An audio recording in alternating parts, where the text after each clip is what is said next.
Hindi ako mahilig manghusga ng tao. Pero iba ang pakiramdam ko na makita ko ang lalaking bagong lipat lang sa kabilang building kung saan ako nakatira. Unang kita ko pa lang kasi sa kanya ay tila hindi ko na siya gusto.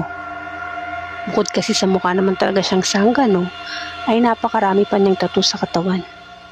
Tila siya yung tipo ng lalaki na parang mabilis na magdilim ang paningin.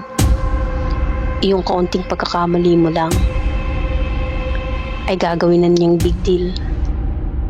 At dahil magkatapat lang ang bintana ng apartment ko at ang bintana ng apartment niya, ay hindi ko siya maiwasang matanawan palagi.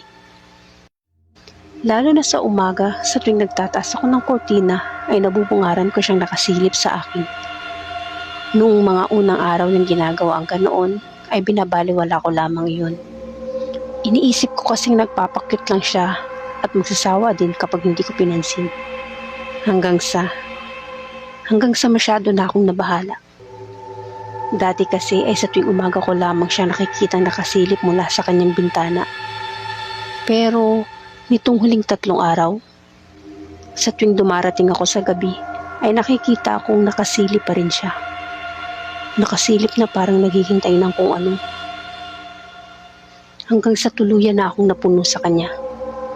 Dala ng sobrang inis, nakipagtitigan ako sa kanya mula sa aking bintana. Pero dahil sa ginawa ko, ay mas lalo lang akong natakot sa kanya. Para kasing hindi na siya normal.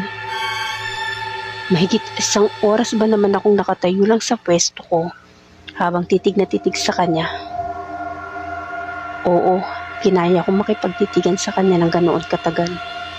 Pero talagang matigas siya. Hindi man lang siya natitinag sa kinatatayuan niya. Mula doon, napagpasyahan ko ng tumawag ng mga pulis. Gusto ko na rin kasing matigil ang ginagawa niyang paninilip sa akin. Gusto kong matapos na ang lahat.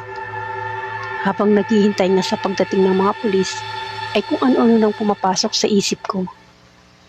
Paano kung bigla na lang akong puntahan dito ng binata? Paano kung matripan niya akong pasukin ngayon? Halos manginig ako sa nerbyo sa isiping iyon. Pero pinilit ko pa rin tatagan ang loob ko. Makailang ulit na akong nagpabalik-balik sa pinto para siguraduhin nakalak iyon. Nakahinga lang ako ng maluwag nang sa wakas ay dumating na ang mga pulis na kagagaling lang sa kabilang building. Oo, nakita kong pinasok nila ang apartment ng nireport kong binata. Mukhang narito na sila para sabihin ang nangyari. Wala naman po kayong dapat na ipag-alala kay Tom. Bigla akong napangiti sa sinabing iyon ng pulis. Mukha kasing nadaan nila sa pakiusap ang binata at titigilan na nito ang paninilip sa akin. Titigil na po ba siya sa pagsilip sa akin? Tanong ko na rin para makasigurado. Biglang nagkatinginan ng 2 pulis. Tumikim pa ang isa bago sumagot sa tanong ko. Actually, mukhang nagkakamali ka lang, miss. Ha? Kunot na ang tanong ko.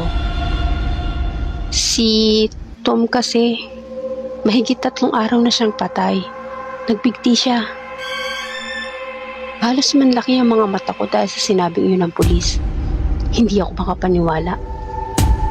Po? Nauutal kong tanong. Parang bigla na lang gustong sumabog ng dibdib ko dahil sa matinding tensyon na bigla na lang gumala sa aking sistema. Hindi ka naman talaga niya sinisilipan, miss.